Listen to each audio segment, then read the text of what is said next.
I was always the invisible one. While my sister Olivia got designer dresses for her sweet 16, I got a card with $20 inside. While she got a brand new Mercedes for her 18th birthday, I got a used Honda with a dent in the side. While she went to Paris for spring break, I worked double shifts at a coffee shop just to pay for community college textbooks. And I never complained. Not once. Because I learned early that in our family, there was only room for one star. And Olivia had claimed that spot the moment she was born. But at our grandmother's 85th birthday dinner, everything changed. The restaurant was expensive. The kind of place where they don't list prices on the menu because if you have to ask, you can't afford it. My father had reserved the private dining room, all mahogany panels and crystal chandeliers, because nothing was too good for Grandma Ruth. Or for Olivia, who sat across from me in a dress that probably cost more than my rent. I wore the same black dress I'd worn to every family event for the past 3 years. Nobody noticed. They never did. "Emma, sweetheart, you look tired," my mother said, barely glancing at me before turning back to Olivia. "Livy, that color is absolutely stunning on you." Olivia smiled. That perfect, practiced smile she'd perfected over 26 years of being the center of attention. I was 28. 2 years older. Might as well have been invisible.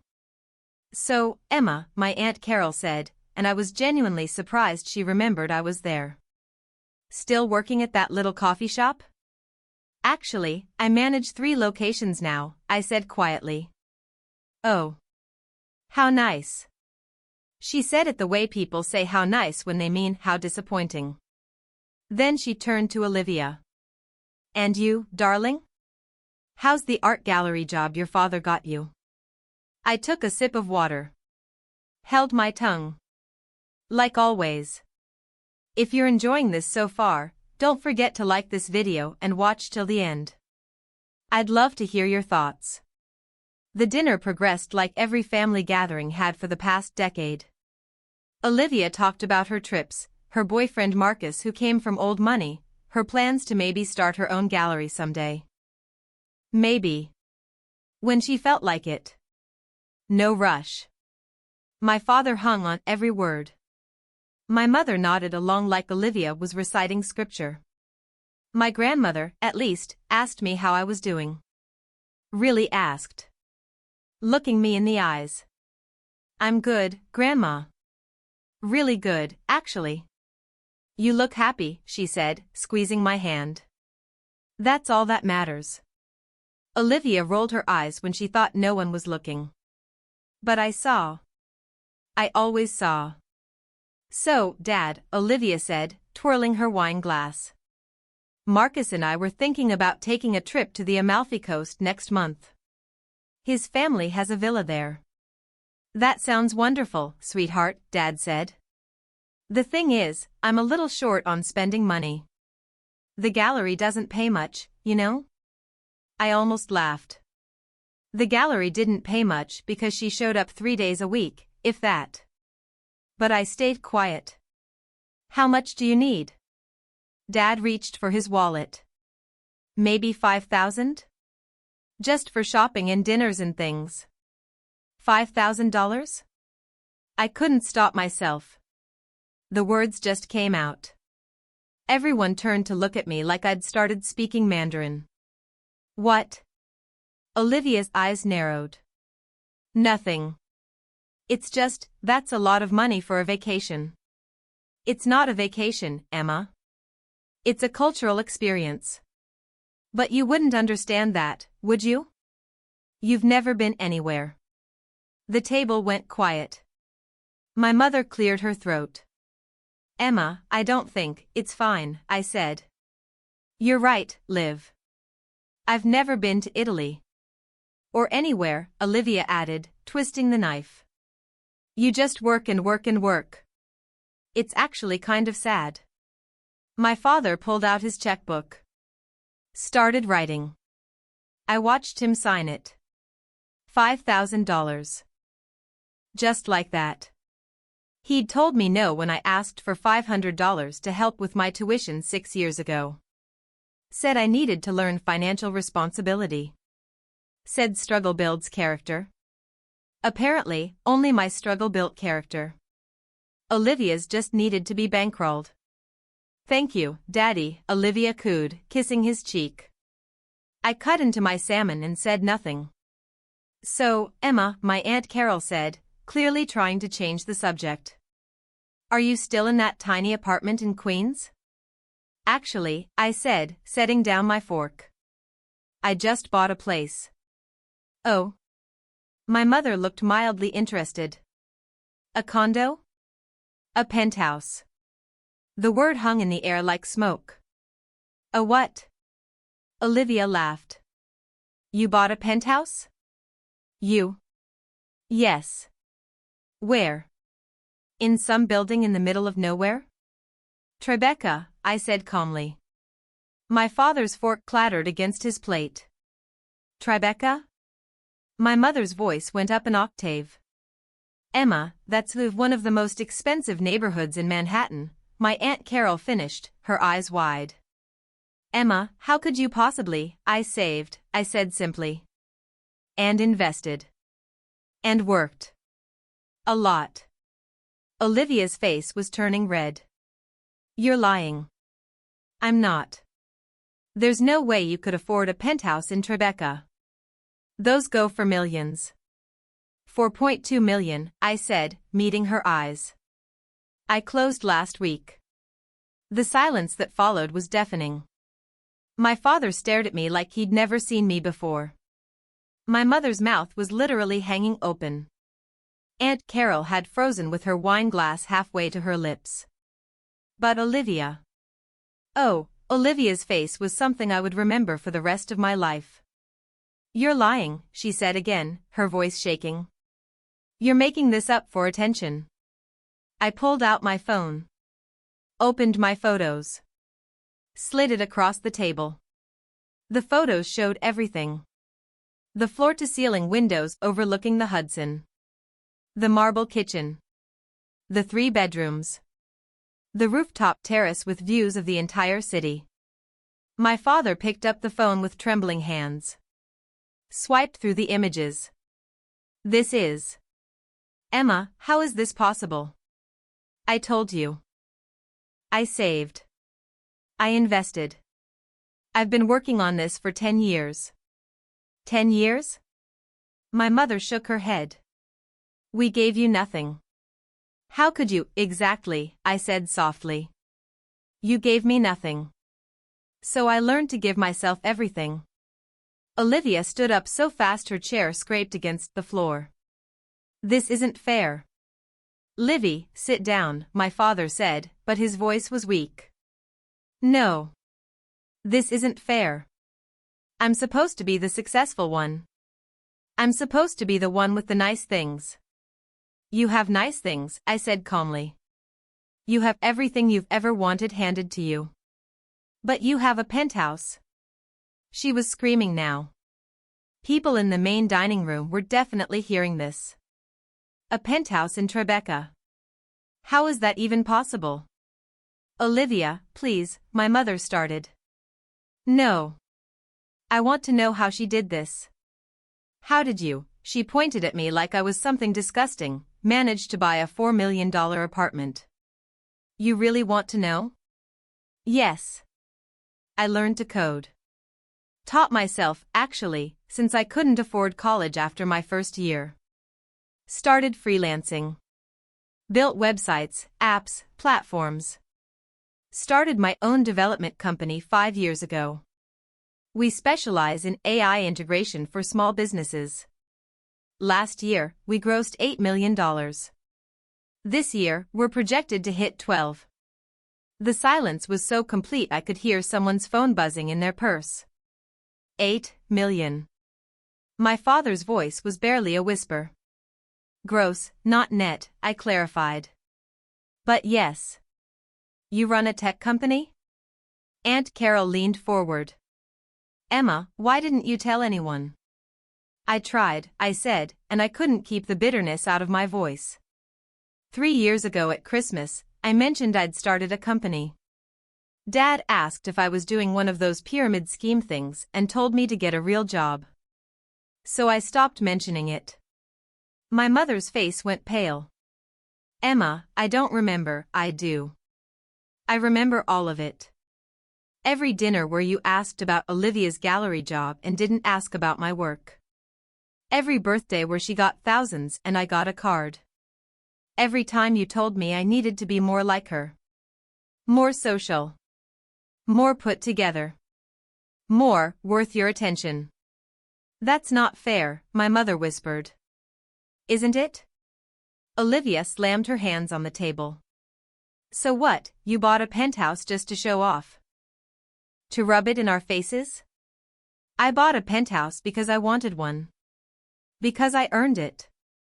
Because I could. I wasn't thinking about you at all, Liv. That's the difference between us. Everything you do is about being seen. Everything I did was about building something real. You're such a bitch, Olivia hissed. Olivia. My grandmother's voice cut through the tension like a knife. We'd all forgotten she was there, quiet at the head of the table. That is enough. But Grandma, I said enough. Grandma Ruth looked around the table, her eyes sharp despite her age. For years, I've watched this family pour everything into one daughter while ignoring the other. I've watched Emma work herself to the bone while Olivia was handed everything on a silver platter. And I've kept quiet because it wasn't my place. But I won't be quiet anymore.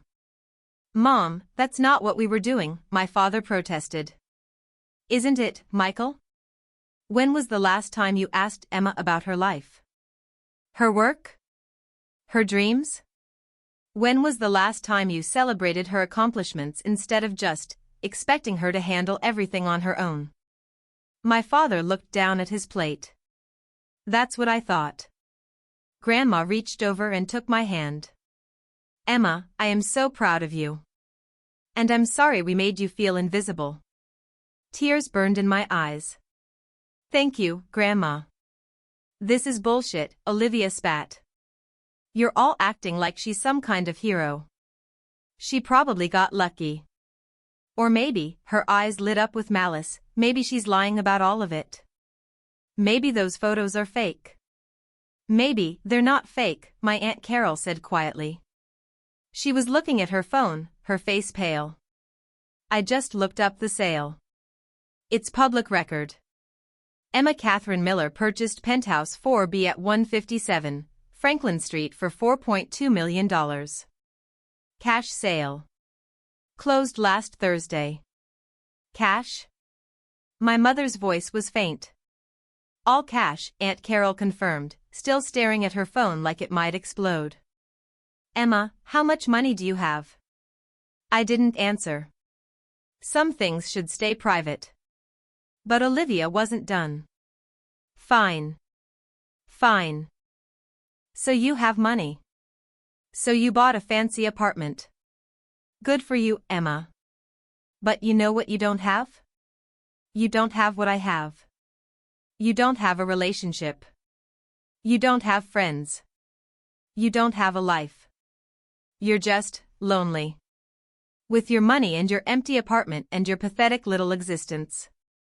Olivia, stop it right now, my father said, but there was no force behind it. No, let her finish, I said calmly. Get it all out, Liv. You think you're better than me now? You think buying a penthouse makes you special? You're still the same boring, invisible Emma you've always been. Nobody cares about you. Nobody ever has. Mom and Dad sure don't. Your precious company probably runs itself because I bet you don't even have employees who can stand you. You're alone, Emma. And you always will be. The words should have hurt. Maybe a few years ago, they would have. But now, after everything I'd built, everything I'd accomplished, all I felt was pity. Are you done? I asked. No. I'm not done. Yes, you are. My Aunt Carol's voice was ice. Olivia, sit down and be quiet. Or leave. Aunt Carol, I mean it. What you just said was cruel and unforgivable. Apologize to your sister. Now. Olivia looked at my mother. My father. Waiting for them to defend her like they always did. But my mother was crying quietly. And my father was staring at me like he was seeing me for the first time in his life. No one came to Olivia's rescue. Forget this, Olivia grabbed her purse. I'm leaving. Marcus is outside anyway. Have fun with your perfect daughter. She stormed toward the door, then turned back. Oh, and Emma? Enjoy your empty penthouse. I hope it keeps you warm at night. She was gone before anyone could respond. The table sat in uncomfortable silence. Emma, my father finally said. I don't know what to say. You don't have to say anything. But I do. We do. He looked at my mother, who nodded through her tears. We failed you. We failed you so completely, and we didn't even realize we were doing it. You realized, I said softly. You just didn't care. That's not, he stopped. Swallowed hard. Maybe you're right. Maybe we didn't care enough. We thought you were fine. You never complained. You never asked for help. You just handled everything. So you let me. So we let you. My mother reached across the table, but I didn't take her hand. Emma, please. Let us make this right. How? The word came out harder than I intended. How do you make right 28 years of being second best? Of being invisible? How do you fix all those birthdays, all those Christmases, all those moments where you chose her over me without even thinking about it? I don't know, my mother whispered. But I want to try. I looked at her. Really looked at her. Saw the regret in her eyes. The guilt. But I also remembered every time she'd dismissed me. Every time she'd praised Olivia while barely acknowledging my existence. Sorry wasn't enough. I need to think about it, I said finally. This isn't something that gets fixed with an apology over dinner.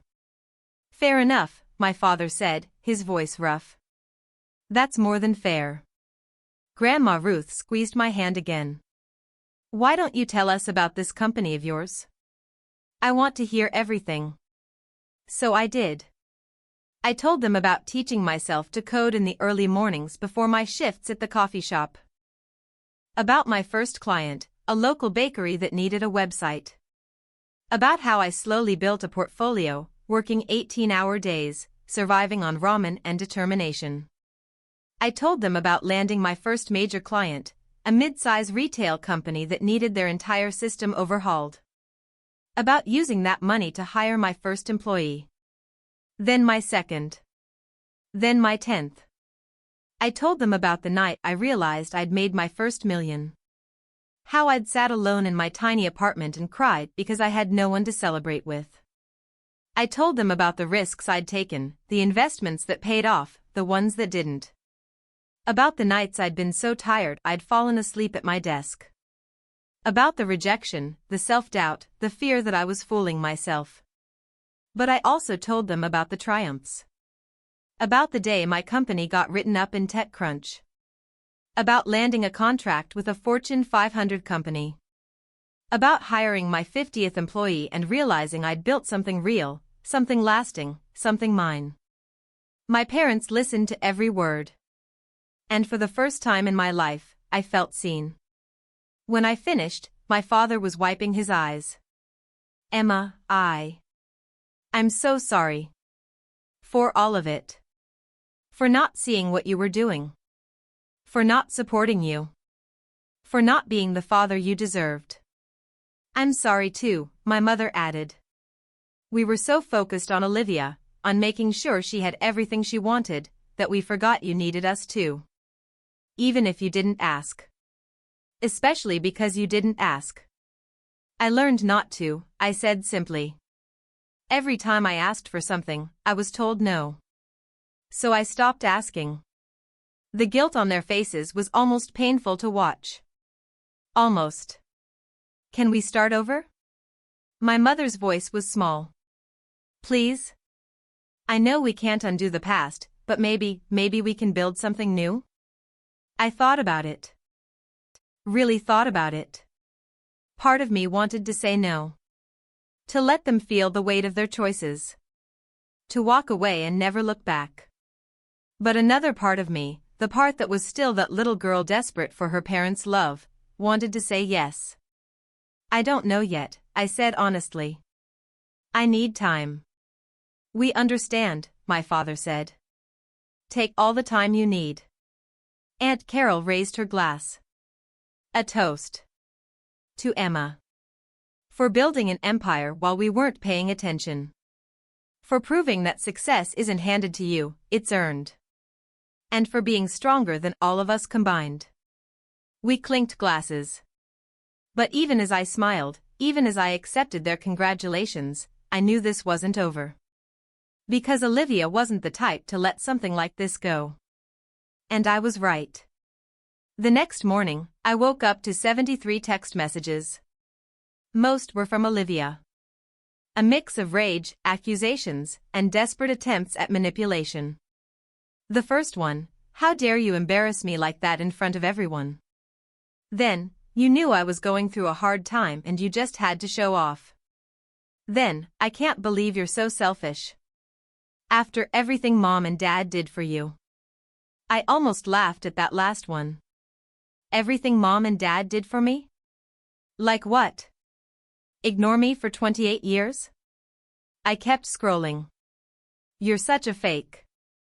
Bet your company is failing and this is all a lie. Everyone knows you're pathetic. Having money doesn't change that. Marcus and I are going to Italy anyway. We don't need Dad's money. We're fine. The messages got more unhinged as they went on. The last one, sent at 3 a.m., I hope you're happy.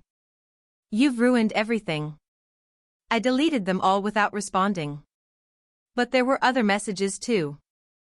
From my mother, asking if we could have lunch. From my father, saying he'd like to learn more about my company. From Aunt Carol, who apparently wanted to invest. That one made me smile. At least someone saw the opportunity. I was making coffee when my phone rang. Unknown number. I almost didn't answer. But something made me pick up. Emma Miller? Yes. This is Patricia Hendricks. I'm a reporter with the New York Times. I'm working on a piece about successful female entrepreneurs in tech, and your name came up. Would you be interested in being interviewed? I sat down heavily. How did you hear about me? Your company's been on our radar for a while. But your Aunt Carol mentioned the story of how you built your business while working multiple jobs.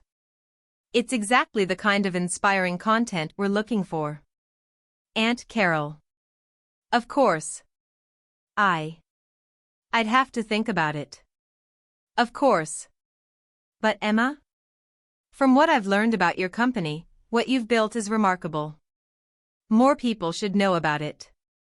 After she gave me her contact information and hung up, I sat there for a long time, staring at my phone. The New York Times wanted to interview me. About my success. About the empire I'd built in silence while my family looked the other way. The irony was almost too much. I was still processing when my phone buzzed again. This time, it was a text from my grandmother. Come see me today. We need to talk. Alone. I showed up at Grandma Ruth's apartment that afternoon. She lived in the same rent-controlled place she'd had for 40 years, refusing to let my parents move her somewhere nicer. She liked her independence. I'd always admired that about her. She opened the door before I could knock. I saw you parking from the window. Come in. Her apartment smelled like cinnamon and old books. Comfortable. Safe. Sit, she ordered, pointing to her ancient floral couch. I'll make tea. Grandma, you don't have to, I want to. While she was in the kitchen, I looked around. The walls were covered in family photos. Mostly of Olivia. Her school pictures, her graduation, her trips. A few of me, tucked in corners. Afterthoughts. Even Grandma's wall told the story of our family. She came back with tea in delicate china cups. Sat down across from me with a sigh. Your sister called me last night, she said without preamble. 3 times. Crying. Saying you've always been jealous of her. That you bought that penthouse just to hurt her. My chest tightened. And what did you say? I told her she was being ridiculous. That the world doesn't revolve around her, even though we've all spent her whole life making her think it does. Grandma took a sip of tea. Then I told her I was ashamed of the way she behaved at dinner. That she owed you an apology. She hung up on me. I'm sorry. Don't be. It's not your fault that your sister never learned to handle disappointment. That's on us. On your parents. On me. She set down her cup. Emma, I need to tell you something. And I need you to hear me out before you react. Okay. I'm changing my will. I blinked. What? I have some money saved. Some investments. More than your parents know about. I was going to split everything equally between you and Olivia. But I'm not going to do that anymore. Grandma, you don't have to, let me finish. Her voice was firm. You don't need my money, Emma. You've built your own fortune. Olivia, on the other hand, has never had to work for anything in her life. And giving her more money isn't going to help her. It's just going to enable her. So what are you going to do? I'm leaving the bulk of my estate to charity. Animal shelters, women's shelters, literacy programs. Places that will use the money to actually help people. I'm leaving you and Olivia each a small amount. $50,000. Equal. Fair. Olivia's going to lose her mind. Probably. But that's not your problem. Or mine. She leaned forward. Emma, I'm also leaving you something else. Something more important than money. She stood up, walked to her bedroom, came back with a wooden box. This was my mother's. And her mother's before that. Every woman in our family has added to it. Letters, photos, jewelry. Stories. Our history. She handed me the box. It was heavier than I expected. I'm giving this to you because you understand what it means to build something. To create a legacy. Olivia doesn't value these things. She'd probably sell it at some vintage shop. I opened the box carefully. Inside were dozens of letters, tied with ribbon. Photos of women I didn't recognize. A locket. A bracelet. A journal. Read the letters, Grandma said softly. Our family has always had strong women. Women who survived, who persevered, who built lives out of nothing. You come from that. You are that. Tears spilled down my cheeks. Thank you, Grandma. Don't thank me. Just promise me something. Anything. Don't let your sister's jealousy, or your parents' guilt, or anyone else's opinions change who you are. You built something extraordinary. Be proud of it. Own it. Don't hide your light to make other people comfortable. I nodded, unable to speak. She hugged me then. Tight and warm and safe. You were never invisible to me, she whispered. Never. I left Grandma's apartment feeling lighter than I had in years. The box sat on my passenger seat, precious cargo containing my family's history. The parts that mattered. But when I got home to my new penthouse, reality came crashing back. My building's doorman, Marcus, looked uncomfortable when I walked in. Miss Miller, I need to inform you, someone was here earlier. A woman. She said she was your sister. She was quite insistent about being led up to your apartment. My blood ran cold. Was she led up? No, ma'am. Our policy is clear. No guests without prior approval from the resident. But she caused quite a scene. Security had to escort her out. She was screaming that this was her building too, that her sister had stolen her life. He trailed off, embarrassed. Thank you for following protocol. Of course. But Miss Miller? She said she'd be back. I rode the elevator up to the 40th floor, my mind racing. This was escalating faster than I'd expected. Inside my apartment, everything looked untouched. Normal. Safe.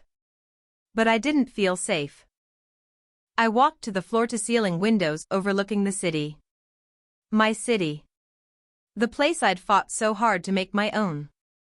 And I realized, Olivia wasn't going to stop. She was going to make this a war. Fine. I'd spent my whole life being underestimated. Being overlooked. Being dismissed. But I wasn't that invisible girl anymore. If Olivia wanted a war, I'd give her one. And I'd win. Because unlike her, I'd actually earned everything I had. I pulled out my phone. Called my lawyer. David? It's Emma Miller. I need you to do something for me. The next few days were quiet. Too quiet. Olivia didn't call. Didn't text. Nothing. My parents reached out multiple times. My mother wanted to have lunch. My father wanted to meet about investment opportunities. They were trying. I had to give them credit for that. But I kept them at arm's length. Trust wasn't rebuilt in a few days. I threw myself into work. We had 3 major pitches coming up, and one of them was with Goldman Sachs. If we landed it, it would be our biggest contract yet. My team was incredible. 12 brilliant people who shared my vision, my work ethic, my drive. They didn't know about my family drama. To them, I was just Emma, their boss, their mentor, the woman who'd built this company from nothing. That's all I wanted to be. But on Thursday afternoon, everything changed. I was in a meeting when my assistant, Melissa, knocked on the conference room door. She looked panicked.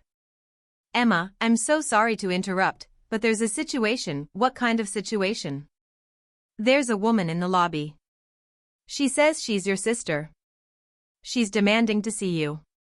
Security called the police, but she's refusing to leave. She's giving interviews to people in the building. Saying things about you. About the company. My stomach dropped. Interviews? She has her phone out. She's recording videos. Posting them online. Emma, she's saying you stole money from your family to start this company. That everything you have is built on lies. I stood up so fast my chair rolled back. Tell security I'll be right down. And get our PR team on the phone. Now. The elevator ride down felt like it took hours.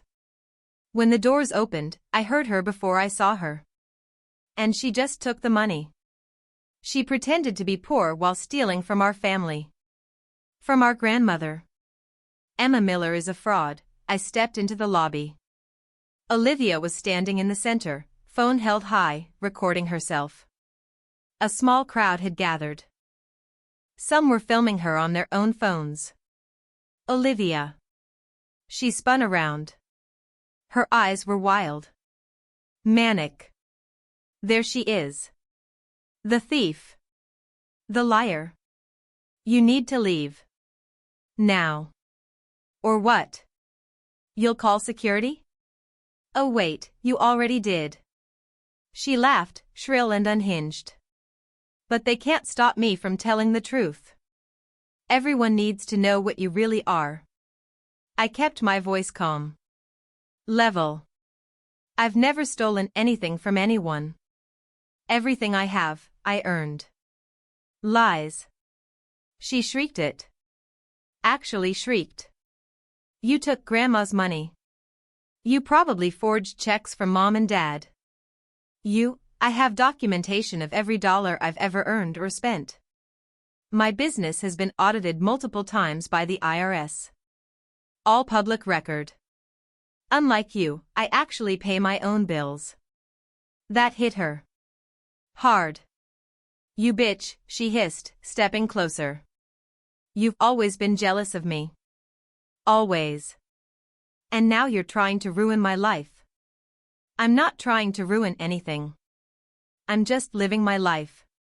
The problem is, you can't stand that my life is better than yours. She lunged at me. Actually lunged.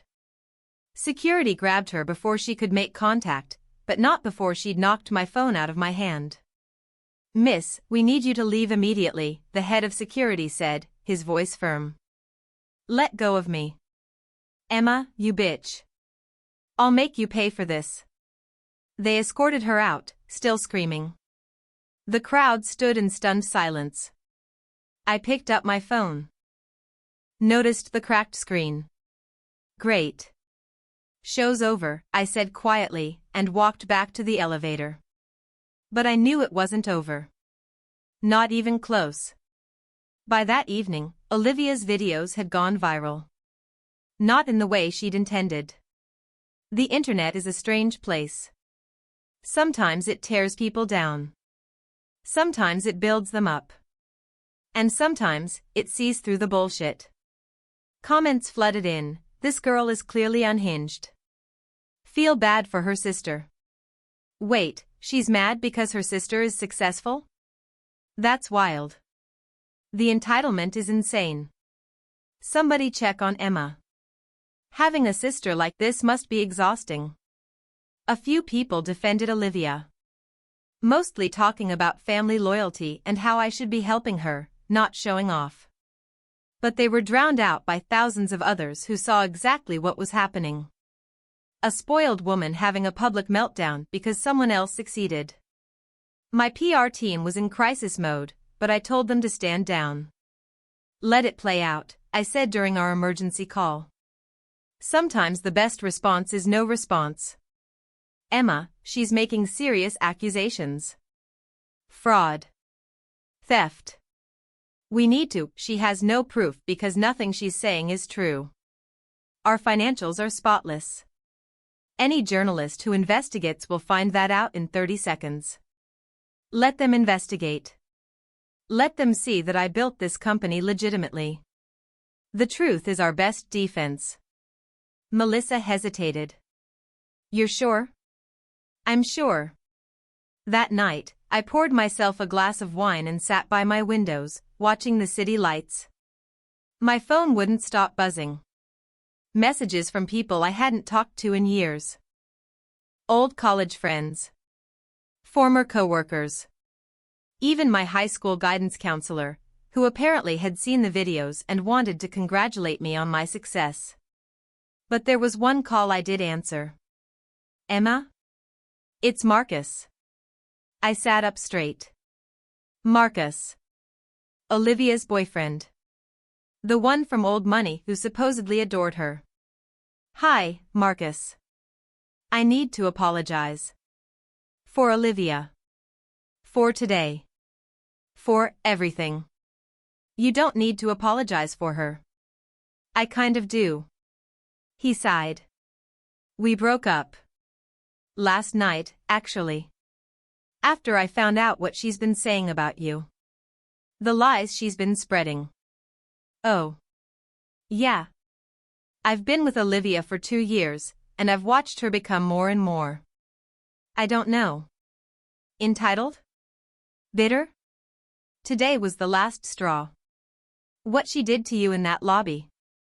That was insane. She's hurt. And jealous. That doesn't excuse it. He paused. For what it's worth, I looked up your company. What you've built is incredible. And doing it while being ignored by your family?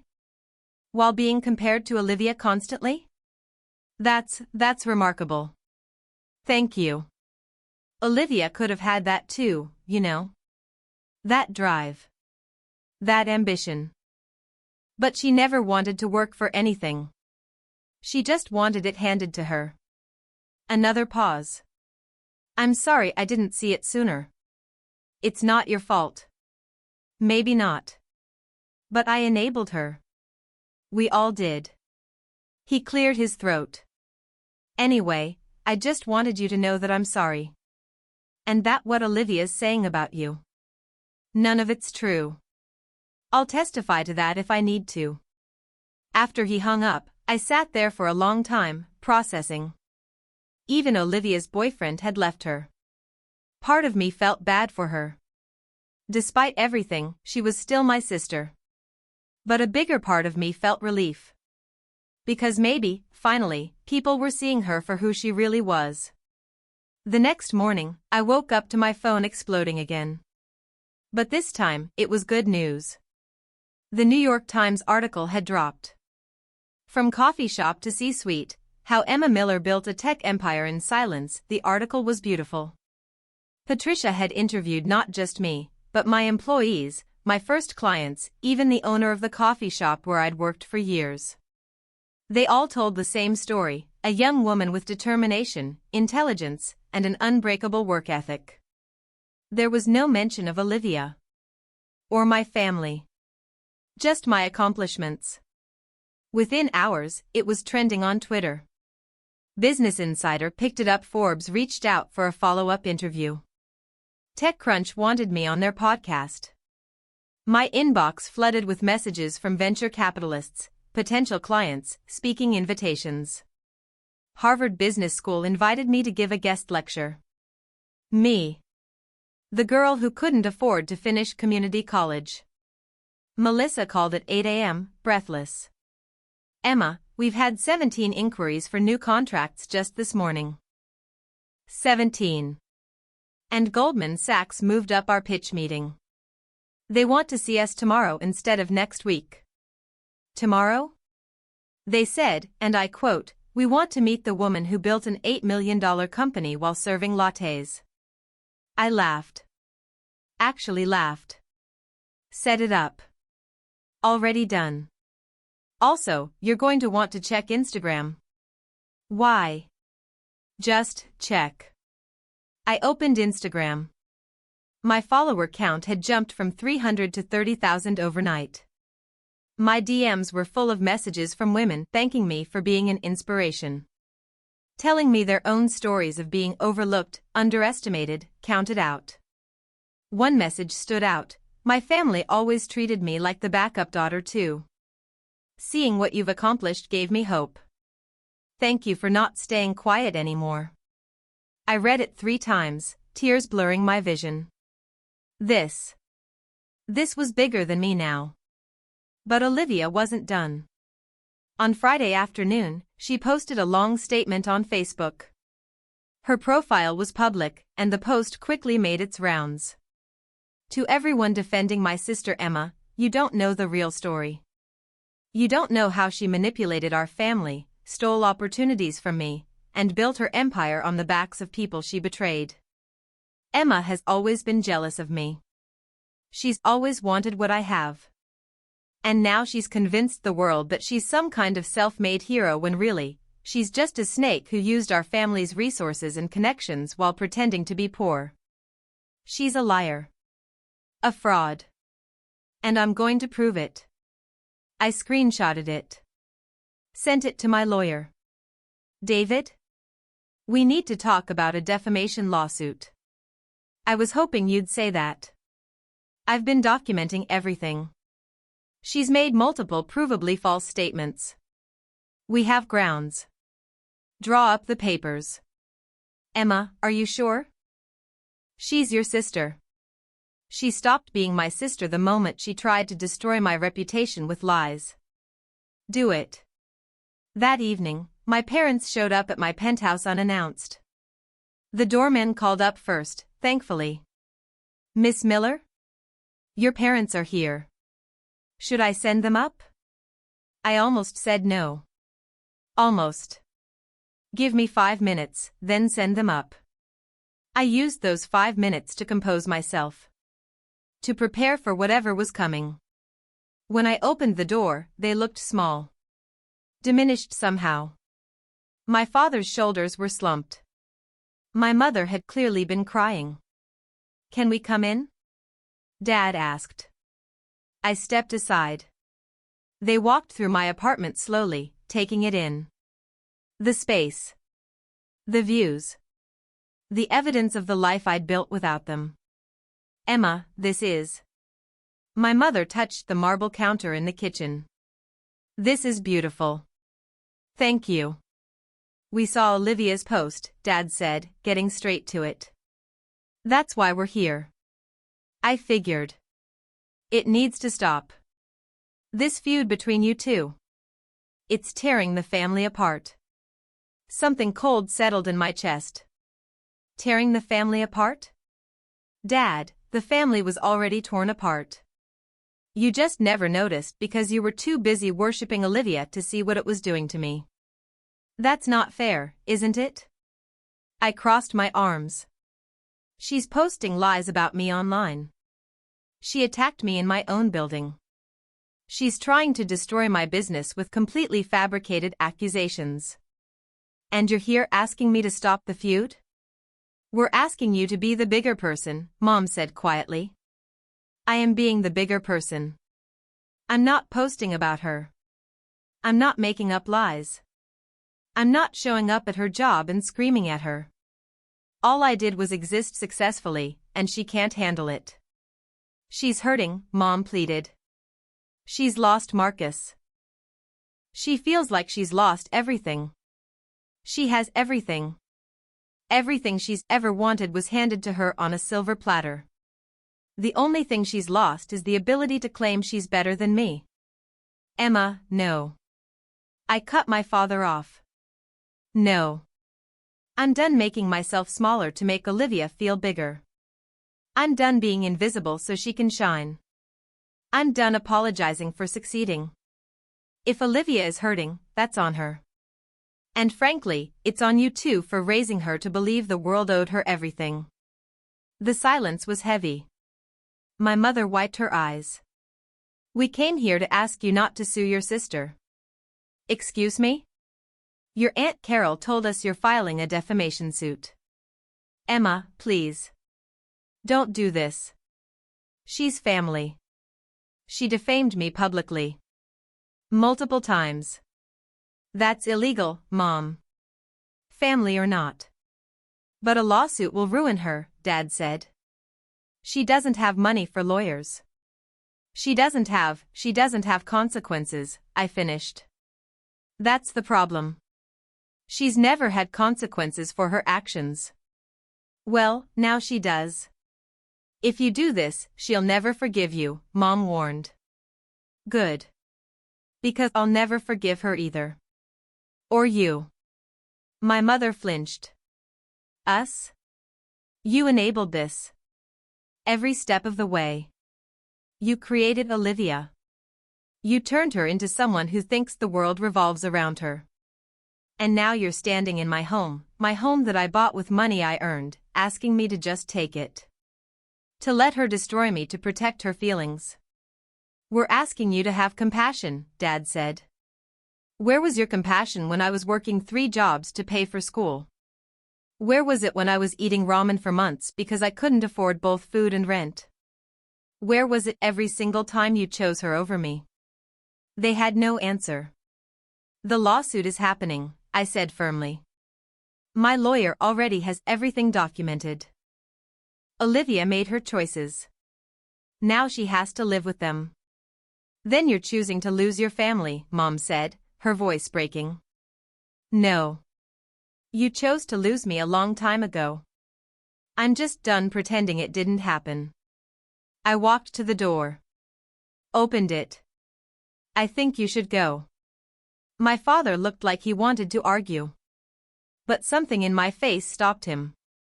They left without another word. After they were gone, I stood at my window and cried. Not because I regretted what I'd said. But because it was finally, truly over. The family I'd wanted my whole life had never really existed. And I was done chasing the ghost of it. The Goldman Sachs pitch went flawlessly. We walked out with a 3-year contract worth $6 million. My team was ecstatic. We went to dinner to celebrate, and for the first time in weeks, I let myself relax. Let myself enjoy what we'd built together. To Emma, my CTO, James raised his glass. For being the most badass boss any of us could ask for. To Emma. The table echoed. We drank and laughed and talked about the future. About expansion plans. About the office we could finally afford to lease. About hiring more people, taking on bigger projects, changing the industry. This was my family now. But when I got home that night, there was an envelope taped to my door. No name. No return address. Inside was a single piece of paper. You think you've won. You haven't. I know things about you. Things you've kept hidden. And if you don't drop the lawsuit, everyone will know them too. Oh, my hands shook as I read it. Things I've kept hidden? I'd been nothing but honest about my journey. My struggles. My work. What could she possibly? And then it hit me. No. She wouldn't. She couldn't. But I knew Olivia. When cornered, she was vicious. I pulled out my phone. Called my lawyer. David, we need to accelerate the lawsuit. File everything tomorrow. Emma, what's wrong? Just do it. Please. Because I knew what was coming. And I needed to strike first. The lawsuit was filed Monday morning. By Monday afternoon, Olivia had responded. With a press conference. She'd actually called a press conference. I watched it live stream from my office, my stomach in knots. Olivia sat at a table, flanked by a lawyer I didn't recognize. She wore a conservative dress, minimal makeup. Playing the victim perfectly. Thank you all for coming, she started, her voice shaking. I know my sister Emma has painted me as the villain in her story. The spoiled, jealous sister who can't handle her success. But there's something she hasn't told anyone. Something she's worked very hard to keep hidden. Here it comes. When Emma was 19, she was arrested. My blood turned to ice. She was caught shoplifting. Multiple times. From the store where she worked. She stole over $3,000 worth of merchandise over the course of 6 months. The reporters started murmuring. The charges were eventually dropped because our father paid restitution and convinced the owner not to press charges. Our parents covered it up. Paid to make it go away. And Emma has spent the last decade pretending to be this self-made success story when really, her empire is built on theft. It's what she's always done. Steal. Lie. Take what doesn't belong to her. She looked directly into the camera. So before anyone holds up Emma Miller as some kind of role model, they should know the truth. She's a thief. Always has been. Always will be. The live stream ended. I sat there, frozen. She'd done it. She'd actually done it. Melissa rushed into my office. Emma, we're getting calls from I know. What do we do? I took a deep breath. Then another. Schedule a press conference. Tomorrow. 10 a.m. Emma, do it. Because Olivia had made one critical mistake. She'd told the truth. But not all of it. That night, I barely slept. I spent hours going through old files. Old documents. Old memories I'd tried to bury. My phone wouldn't stop ringing. Reporters. Colleagues. Even some of my employees, worried about what this meant for the company. Only one person's call did I answer. Grandma? Emma, sweetheart. I saw what Olivia did. Yeah. Are you okay? I don't know yet. Do you want me to tell them the rest of the story? No. I'll tell it. It's time. You're sure? I'm sure. Grandma? Thank you for always believing in me. Always, baby. Always. The press conference was packed. Every major news outlet was there. Tech reporters. Business journalists. Even some tabloid bloggers hoping for drama. I stood at the podium in a navy suit, my hands surprisingly steady. Thank you for coming. I'm going to make a statement, and then I'll take questions. The room fell silent. Yesterday, my sister Olivia revealed that when I was 19 years old, I was arrested for shoplifting from my place of employment. She's correct. That happened. Shocked murmurs rippled through the crowd. What she didn't tell you is why. I pulled out a folder. Placed it on the podium. When I was 19, my mother was diagnosed with breast cancer. She needed treatment that our insurance wouldn't fully cover. My father had been laid off 6 months earlier and was struggling to find work. They were facing bankruptcy. I opened the folder. Showed the first document. This is my mother's medical bills from that time. $80,000. This is the foreclosure notice on our family home. This is the shut-off notice for our electricity. I looked up at the cameras. I was working at a department store. Making minimum wage. Trying to help however I could. But it wasn't enough. We were drowning. My voice cracked, but I pushed through. The store I worked at had a policy. Damaged merchandise, returns without receipts, items that couldn't be resold, they were supposed to be destroyed. Thrown away. But I saw how much was being wasted. Designer clothes with tiny flaws. Electronics with dented boxes. Things that could be sold or used. I showed another document. So I took them. And I sold them. On eBay, at consignment shops, wherever I could. And I gave every penny to my parents. The room was completely silent now. I knew it was wrong. I knew I could get caught. And I did. When my supervisor noticed inventory discrepancies, they investigated. They found out what I'd been doing. I showed the police report. I was arrested. Charged with theft. And I was ready to take whatever punishment came. But my father, the same father who later told me he couldn't help with my college tuition, paid restitution. Begged the store owner not to press charges. He said it would ruin my future. I closed the folder. The charges were dropped. And my parents made me promise never to tell anyone what happened. They were ashamed. Of the arrest, of the fact that I'd stolen, of their financial situation. They wanted to bury it. I looked directly into the nearest camera. So yes, Olivia is right. I stole. I broke the law. And I have carried that shame for 10 years. But I didn't do it for myself. I did it because my family was falling apart, and I was desperate to hold it together. I paused. The money I took and sold amounted to about $3,000. The money I gave my parents kept us in our home for 3 more months until my father found a job. My mother survived her cancer. We didn't lose everything. Tears were streaming down my face now, but I didn't wipe them away. I'm not proud of what I did. I'm not asking for sympathy. I'm just asking for context.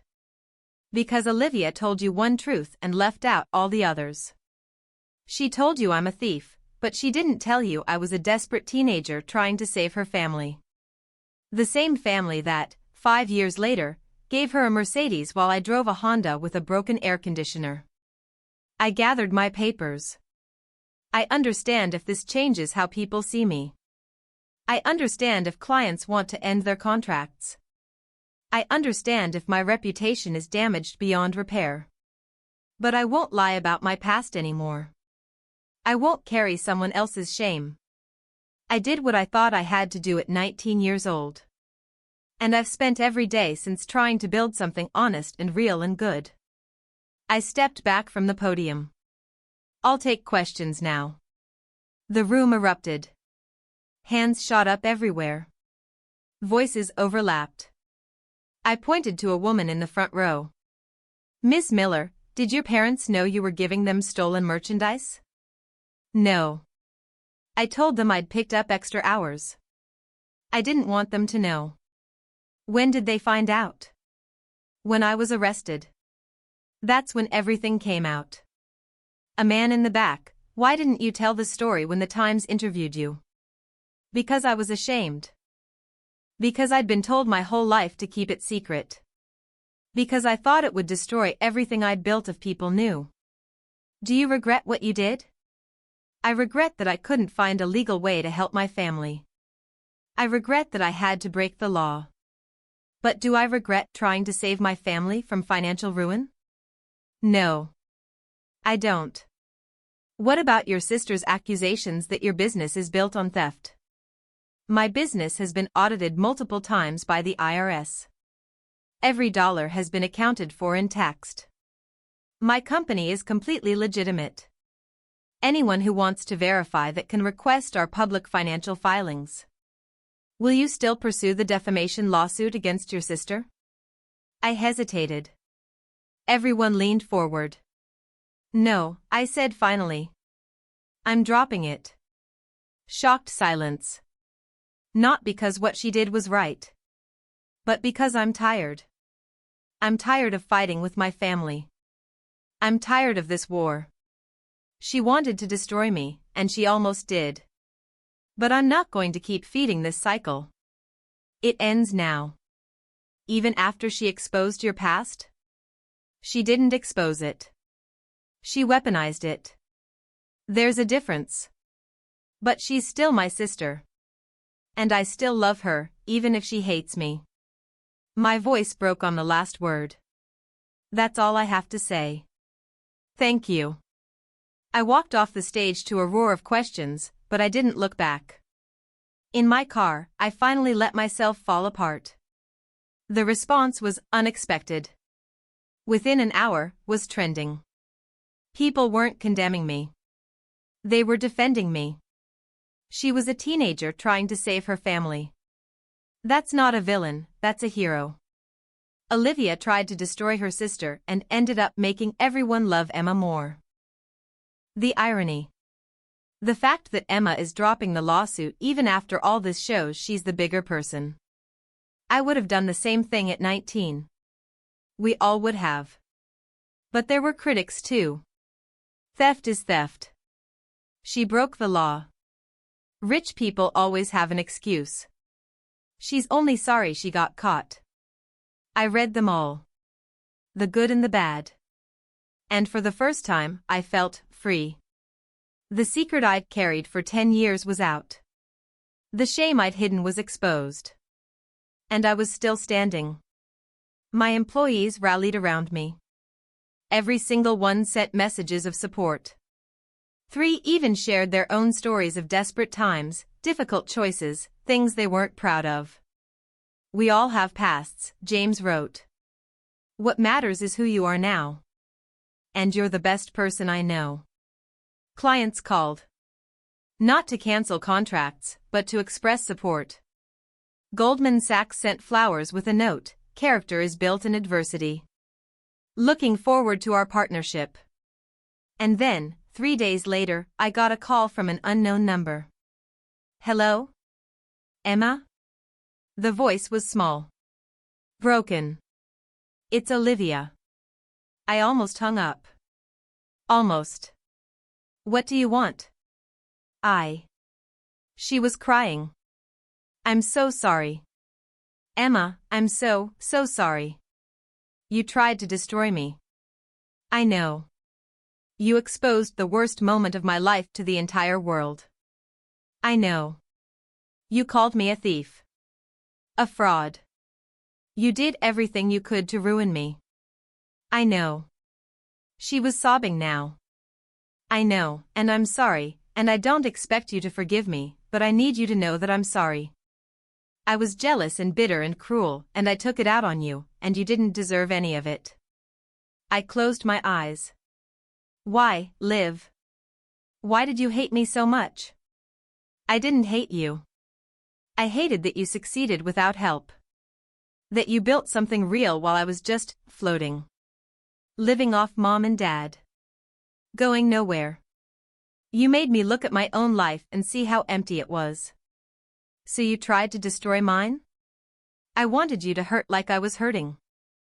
I wanted you to fail so I wouldn't feel like such a failure. A long pause. I'm a terrible person. Yeah, I said quietly. You kind of are. I know. We sat in silence for a long moment. Marcus left me, she said finally. Did you know that? He called to apologize. Of course he did. Because he's a good person. And I'm not. She laughed bitterly. Mom and Dad are barely speaking to me. Grandma won't return my calls. I lost my job at the gallery because the owner saw the videos. I'm living in my old bedroom at Mom and Dad's house like I'm 16 again. I should have felt satisfaction. Justice. She'd tried to destroy me and destroyed herself instead. But I just felt sad. What do you want me to say, Liv? I don't want you to say anything. I just wanted you to know that I'm sorry. And that I'm dropping everything. No more posts. No more accusations. It's over. Okay. And Emma?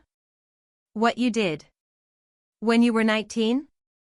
That was brave. Stupid, but brave.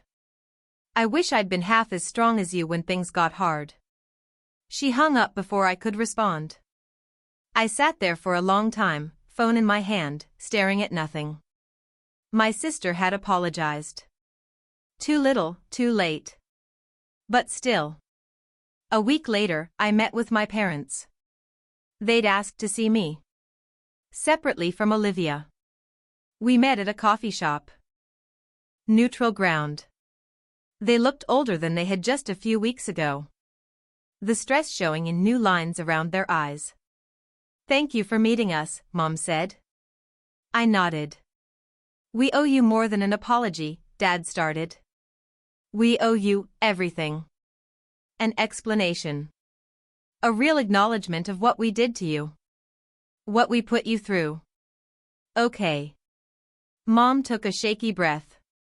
When I was sick, when you were 19, we were drowning. The medical bills, your father being out of work, the mortgage, we were losing everything. And then suddenly, you were bringing home money. Saying you'd picked up extra shifts. We should have questioned it. We should have asked how a department store clerk was bringing home hundreds of dollars a week. But we were desperate, and we let ourselves believe it. And when you were arrested, Dad continued, when we found out what you'd been doing, we were horrified. Not because you'd stolen, though that was bad, but because we'd let it happen. Because we'd taken money from our teenage daughter without asking where it came from. So you paid restitution, I said flatly. And made me promise never to tell anyone. We were protecting ourselves, Mom admitted. Not you. We didn't want people to know we'd been so desperate. That we'd essentially let our daughter steal for us. You weren't wrong to help your family, Dad said. You were wrong to steal.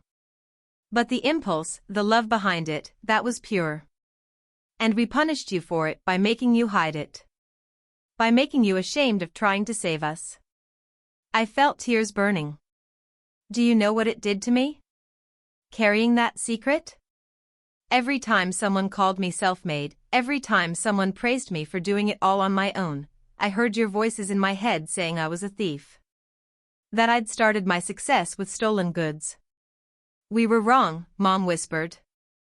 We were so wrong. And then, I continued, my voice rising, you spent the next 10 years giving Olivia everything while I got nothing. After I'd literally stolen for you. After I'd risked everything to help you.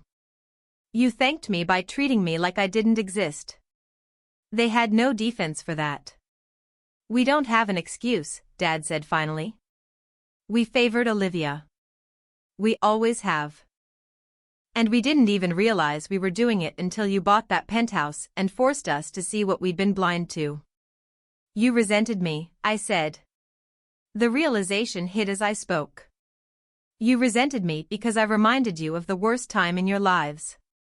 When you were poor and desperate and falling apart. Olivia was your fresh start. Your proof that you'd bounced back. But I was the evidence of your failure. My mother's face crumpled. Oh God. Emma, I'm right, aren't I? Yes, she sobbed. Yes, you're right. Every time I looked at you, I remembered being sick and broke and terrified. And it was easier to focus on Olivia because she represented the good times. The times when we had money again. When we weren't scared. So you pushed me away. We pushed you away, Dad agreed, tears streaming down his face. And you let us. You never complained. You just worked harder. Became more independent. And we told ourselves you were fine because it was easier than facing what we'd done. I wiped my eyes. I waited my whole life for you to see me. To be proud of me. To love me the way you loved Olivia. We do love you, Mom insisted. Do you? Or do you love the idea of having been wrong? Do you love the guilt you feel? Because that's not the same as loving me. The question hung between us. I don't know, Dad said finally, and at least he was honest. I don't know if I know how to love you the right way after all these years of doing it wrong. But I want to learn. If you'll let me. Me too, Mom added. Please, Emma. Give us a chance to do better. I thought about it. Really thought about it. They'd hurt me. Neglected me. Made me invisible for 28 years. But they were here. Trying. Owning their mistakes. That was more than Olivia had ever done until she'd lost everything. I don't know if I can forgive you, I said honestly.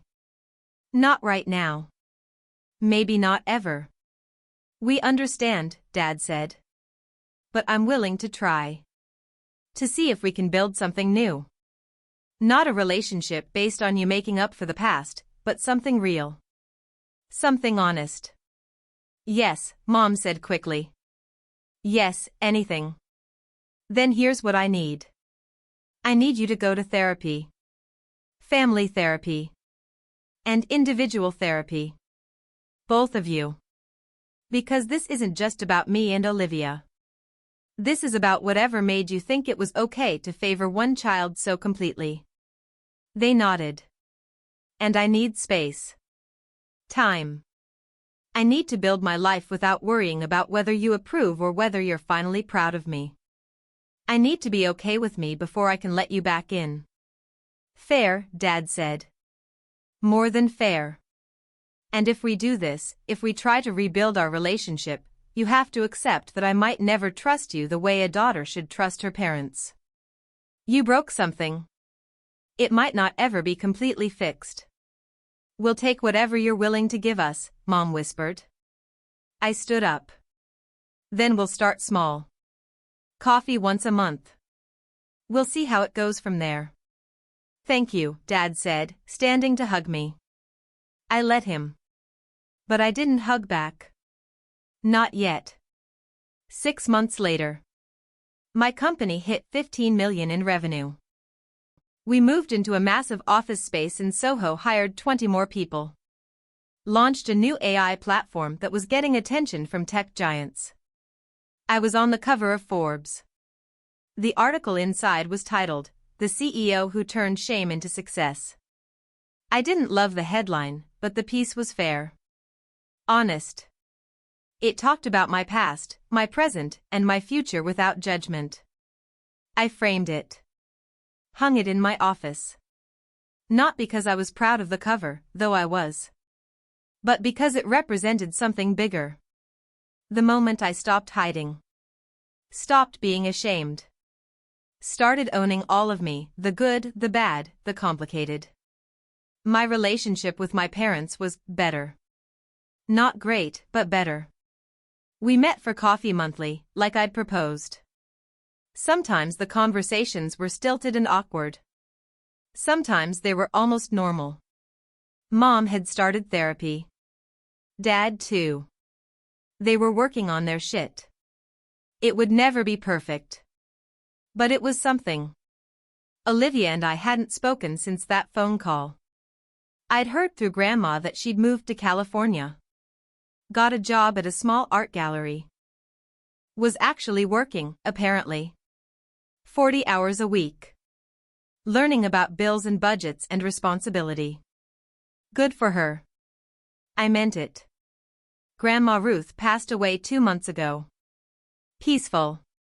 In her sleep. Exactly like she wanted. At her funeral, Olivia and I stood on opposite sides of the church. We didn't speak. But as they lowered the casket, our eyes met. And for just a moment, I saw the sister I'd once known. Before the jealousy. Before the competition. Before everything fell apart. She mouthed, "I'm sorry." I mouthed back, "I know. Maybe someday we'd find our way back to each other.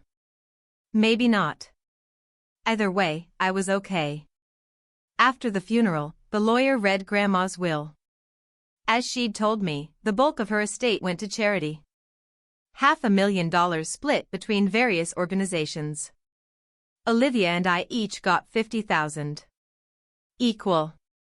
Fair. But there was one more thing. Emma Miller, the lawyer said, Ruth also left you her wedding ring, with a note. He handed me a small box and an envelope. Inside the box was Grandma's simple gold band. Inside the envelope was a letter. My dearest Emma, by the time you read this, I'll be gone. And I hope I've told you enough times how proud I am of you. How much I love you. How much I've always loved you. This ring has been in our family for 4 generations. I wore it for 62 years. My mother wore it before me. Her mother before her. It's not expensive. It's not fancy. But it represents something important: strength, resilience, and the ability to build a life even when the odds are against you. Every woman who wore this ring was told she couldn't. Couldn't get an education. Couldn't own property. Couldn't build a business. Couldn't be anything more than what society said she should be. And every single one of them did it anyway. You come from a long line of fighters, Emma. Women who refused to be invisible. Who built empires out of nothing. Who changed the world quietly, without asking for permission. You are the most worthy heir to this ring I could imagine.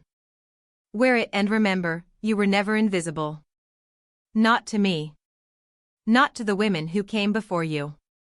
And not to all the women who will come after you, who will see what you've built and know that they can too. I love you, my darling girl. I always have. I always will. Grandma, I slipped the ring on my finger. It fit perfectly. That night, I stood in my penthouse, looking out at the city I'd claimed as mine. My phone buzzed with a message from Melissa. Netflix wants to make a documentary about your company. Interested? I smiled. Typed back, let's hear them out.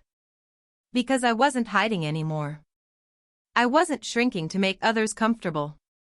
I wasn't apologizing for my success. I was Emma Miller. I'd built an empire from nothing. I'd survived betrayal, neglect, and public humiliation. And I was just getting started. My sister thought she was the star. But stars burn out. I was the whole damn galaxy. 3 years later. The Netflix documentary premiered to rave reviews. Emma Miller, Built from Nothing, became the most watched documentary of the year. My company reached 50 million in revenue. We expanded internationally. Tokyo. London. Dubai. I spoke at conferences around the world. Mentored young women entrepreneurs. Started a scholarship fund for students who couldn't afford college. I dated. Casually at first. Then seriously. A man named David who ran a non-profit and understood ambition but valued kindness more. We moved in together after a year. Not into my penthouse, into something new we chose together. I learned to balance work and life. To let people in. To trust again, slowly.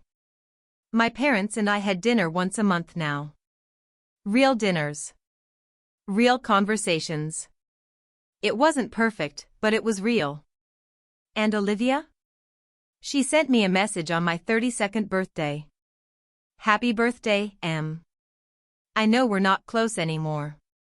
But I'm proud of you. Really. What you've built is incredible. I hope someday I can be half as strong as you. Love, Lave. I stared at it for a long time. Then I wrote back, thank you. I hope you're happy. I mean it. And I did. Because holding on to anger was exhausting. And I had better things to do. Like change the world. One line of code at a time. One girl who'd been told she was invisible, proving that the quietest people often have the loudest impact. I'd spent so much of my life waiting to be seen. Waiting for my parents to notice me. For my sister to respect me. For the world to acknowledge my worth. But I'd learned something crucial along the way. I didn't need anyone's permission to be extraordinary. I didn't need validation to know my value. I'd always been enough. I'd always been the star. I just hadn't realized I didn't need anyone else's spotlight to shine. 5 years after that dinner at Grandma's birthday, the night everything changed, I sat in my office, looking at a framed photo on my desk. It was from the Forbes shoot. Me in a power suit, standing in front of floor-to-ceiling windows, the city spread out behind me. But my favorite detail was tiny. Almost invisible unless you knew to look for it. My hand resting on my hip, Grandma's ring catching the light. A reminder of where I came from. And proof of how far I'd gone. My assistant knocked. Emma? Your 2 o'clock is here. Send them in. A young woman walked in. 21. Nervous. Clutching her portfolio. Ms. Miller? I'm Sophie. Thank you so much for meeting with me. Call me Emma. And you're here about the mentorship program? Yes. I know it's competitive, but I've been following your story since the Times article, and her voice cracked. You made me believe I could do this too. Even though my family doesn't support me. Even though I'm working 3 jobs just to survive. You made me think maybe I could build something. I saw myself in her. The hunger. The determination. The fear that she wasn't enough. Tell me about your idea, I said, leaning forward. And as she talked, as her eyes lit up with passion and possibility, I realized something. This was my legacy. Not the retry HY continuumony. Not the penthouse. Not even the company. But this. Showing girls like Sophie, girls like I used to be, that being invisible doesn't mean being powerless. That being underestimated is sometimes the greatest advantage. That you can build an empire with nothing but determination and a dream. Your idea is solid, I told her when she finished. Raw, but solid. Here's what I'm going to do. I'm accepting you into the program. You'll work directly with me, 3 hours a week. I'll introduce you to investors, teach you what I know, help you avoid the mistakes I made. Her eyes filled with tears. Really? Really? But Sophie? I need you to promise me something. Anything. When you make it, and you will make it, don't forget where you came from. Don't forget what it felt like to be hungry and scared and invisible. And when you're successful, when you're standing in your own penthouse looking at your own city, find someone else who's invisible and help them be seen. I promise, she whispered. Good. Now get out of here. You have work to do. After she left, I turned back to my window. The city sparkled below me. Millions of people. Thousands of stories. How many invisible girls were down there right now, working multiple jobs, dreaming of something more? How many sisters were being overlooked while someone else shined? How many daughters were being told they weren't enough? I couldn't save them all. But I could save some. One mentorship at a time. One scholarship at a time. One story at a time. My phone buzzed. A text from David, dinner tonight? I'm cooking. I smiled. Typed back, perfect. Love you. Another text. This one from my mother, your father and I are so proud of the mentorship program. We'd love to donate to the scholarship fund if you'll let us. I paused. Then wrote, that would be wonderful. Thank you. Progress. Slow, imperfect progress. But progress. A third text. From a number I hadn't heard from in almost 2 years. Olivia. Saw you on Good Morning America. You looked beautiful. And you said something that stuck with me. About how being second choice taught you to choose yourself. I'm trying to learn that too. Baby steps. But I'm trying. Miss you sometimes. Lev, I read it 3 times. Thought about responding. Decided to wait. Not out of spite. But because I'd learned something important. Not every relationship needs to be fixed. Not every bridge needs to be rebuilt. Sometimes the kindest thing you can do is let people go. Let them find their own way. Let them learn their own lessons. Maybe Olivia and I would find our way back to each other someday.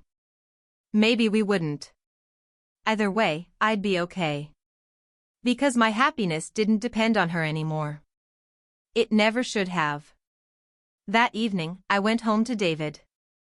To our apartment with the plants we kept accidentally killing and the art we'd collected together. To the life we were building. Messy and imperfect and real. We cooked dinner together. Pasta with too much garlic, the way we both liked it. How was your day? He asked, pouring wine. Good.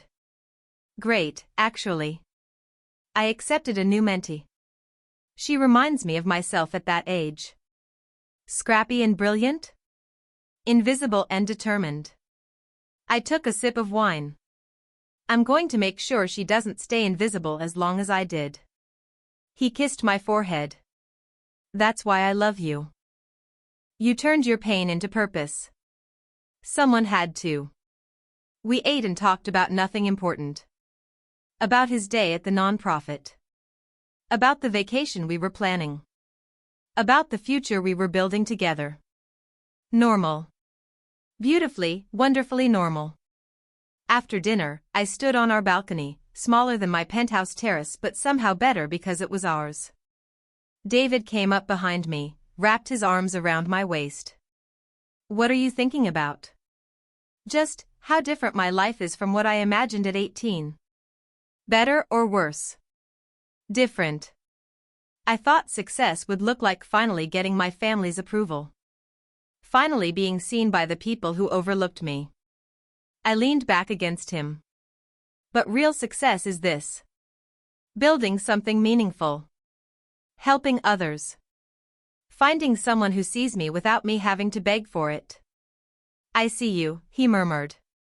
I've always seen you. I know. That's why I love you. We stood there as the sun set over the city, painting the sky in shades of orange and pink and gold. And I thought about the girl I used to be. The one who worked 3 jobs and ate ramen and dreamed of something more. The one who stole to save her family and carried the shame for years. The one who was invisible while her sister shined. The one who built an empire in silence. I wished I could go back and tell her, it gets better. So much better than you can imagine. The family that overlooks you will finally see you. But by then, you won't need them to. The sister who tries to destroy you will only make you stronger. The shame you carry will become your superpower. And the invisibility that feels like a curse will turn out to be a gift. Because while everyone's watching the star, the invisible girl is building galaxies. I wished I could tell her, you are enough. Right now. As you are. With your stolen merchandise and your broken car and your impossible dreams. You are enough. And someday, you'll believe it. But I couldn't go back. I could only go forward. And forward looked pretty damn good. Come on, David said, pulling me inside. We have that movie to watch. The one you've been wanting to see? The one you've been wanting to see. I just want the popcorn. I laughed. Real and full and free. Because this was my life now. Not perfect. Not without scars. Not without complicated family dynamics and lingering pain. But mine. Built by my hands. Earned by my work. Chosen by my heart. The spoiled sister was always the star. But the invisible girl became the universe. And in the end, that made all the difference. Years later, so many years that the pain had faded to something manageable, I gave a commencement speech at NYU. Thousands of graduates in purple robes. Proud parents in the stands. The future spread out before them like a promise. I stood at the podium, looking at all those young faces, and I saw myself in every single one. Today, you're graduating with degrees and debt and dreams, I began. Some of you have families here celebrating. Some of you don't. Some of you were the stars of your family. Some of you were invisible. I paused. I was invisible. For most of my life, I was the daughter nobody noticed. The sister nobody valued. The girl working 3 jobs while everyone else was living their dreams. I saw heads nodding. Recognition. And I thought that being invisible made me worthless. I thought that if my own family didn't see me, I must not be worth seeing. My voice grew stronger. But I was wrong. Being invisible taught me something crucial. It taught me to define my own worth. To build my own dreams. To create my own light instead of waiting for someone else to shine it on me. I looked out at the crowd. Found Sophie sitting in the 3rd row, grinning. She'd launched her company last year. Already had $2 million in funding. Some of you will leave here and immediately succeed. You'll get the job, make the money, live the dream. And that's wonderful. I smiled. But some of you will struggle. You'll face rejection. Failure. People who don't believe in you. Families who don't support you. Obstacles that feel insurmountable. I let that sink in. And to those of you in the second group, I want to say this: being underestimated is your secret weapon. While everyone's counting you out, you can be building something they never saw coming. While they're looking at the star, you can be creating constellations. Applause started, but I raised my hand. I'm not done. Because here's the most important thing I learned: you don't need anyone's permission to be extraordinary. You don't need your family's approval. You don't need society's validation. You don't need to be the favorite or the chosen one or the star. My voice cracked with emotion. You just need to choose yourself. Every day. Even when it's hard. Even when no one's watching. Especially when no one's watching. I gripped the podium. 20 years ago, I was a broke college dropout working at a coffee shop, learning to code on my lunch breaks, dreaming of something more. My family didn't believe in me. Sometimes I didn't believe in me. I smiled through tears. But I chose myself anyway. I chose to work when I was tired. To learn when I was discouraged. To build when I was broken. And that choice, the choice to bet on myself when no one else would, that changed everything. The applause was thunderous now. So graduates, my challenge to you is this: choose yourself. Build your empire. Create your legacy. And when you make it, and you will make it, don't forget to turn around and help someone else who's invisible. Because that's how we change the world. One choice at a time. One dreamer at a time. One invisible person finally being seen. I raised my hand in salute. Congratulations, graduates. Now go be extraordinary. The standing ovation lasted 5 minutes. Afterward, at the reception, a young woman approached me. Tears streaming down her face. Ms. Miller? I'm Maria. I'm the first person in my family to graduate college. My parents didn't come today because they don't understand why I want to work in tech. They think I should get married, have kids, give up these crazy dreams. She wiped her eyes. But listening to you, it made me realize I can do both. I can love my family and choose myself. I can honor where I came from and still reach for something more. I hugged her. Held her while she cried. You can, I whispered. And you will. Will you mentor me? Please? I know you're busy, but send me your resume. We'll talk. She left glowing. And I realized, this was what it had all been for. Every rejection. Every lonely night. Every moment of doubt. It was all leading here. To this moment. To the ability to help others find their way. To turn my pain into their possibility. My phone rang. Mom. Emma? We watched the speech online. It was beautiful. Thanks, Mom. Your father's crying. He wanted me to tell you he's sorry he didn't see you sooner. That he's sorry you had to learn to choose yourself because we didn't choose you. My throat tightened. Tell him I know. Tell him it's okay. Is it? Really?